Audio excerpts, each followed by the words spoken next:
Hey guys, welcome to my YouTube channel. पिछली video में हमने एमएससी फोर्थ सेमेस्टर का थर्ड पेपर डिस्कस किया था। अब इस वीडियो में हम एमएससी फोर्थ सेम का फोर्थ पेपर डिस्कस करेंगे, जिसका पेपर कोड है 404 और नाम है इथनोबॉटनी। इसमें हम प्लांट्स और ह्यूमन के बीच का जो भी कनेक्शन होता है उसके बारे में स्टडी करेंगे। यूनिट फर्स्ट में हम इथनोबॉटनी की डेफिनेशन पढ़ेंगे, फिर concept, relevance and scope of ethnobotany, sub disciplines of ethnobotany, Indian work of ethnobotany, relation between economic botany and ethnobotany. ये सारे टॉपिक्स हम यूनिट 1 में पढ़ेंगे।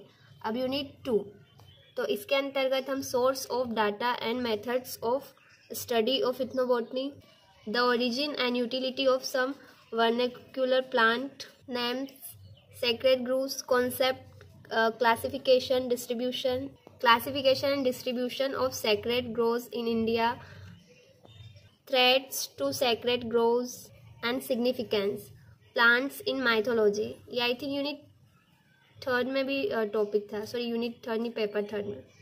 नेक्स्ट है यूनिट 3। यूनिट 3 के अंतर्गत हम पढ़ेंगे wild edible plants used by ethnic people, ethno-religious plants used by tribals, ethnobotany and its role in constructive of native plant, genetic resources, ethnobotanical plants used in different veterinary disease। Now unit 4 के अंतर्गत हम पढ़ेंगे ethnobotanical importance of Buta monosperma, Maduka indica, Azadirachta directa indica, ethnobotanical importance, buchanania lanzan, diospyros मेलानोक्सिलोन,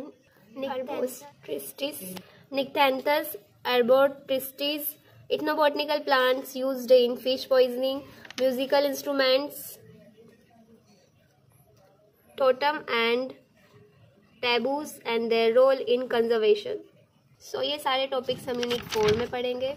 next है unit 5। Unit 5 के अंतर्गत हम study of common ethnobotanical plants and their parts used in the treatment in fever, cough, bronchial asthma, tuberculosis, skin disease, leukoderma, expulsion of worm and leprosy, study of common ethnobotanical plants used in dysentery, digestive problem, abdominal disorder, jaundice, piles, rheumatism, bone fracture, heart disease and urinogenital problem। ये सारे topics हम पढ़ेंगे unit 5 में। Thanks for watching my video. Do like, subscribe and share.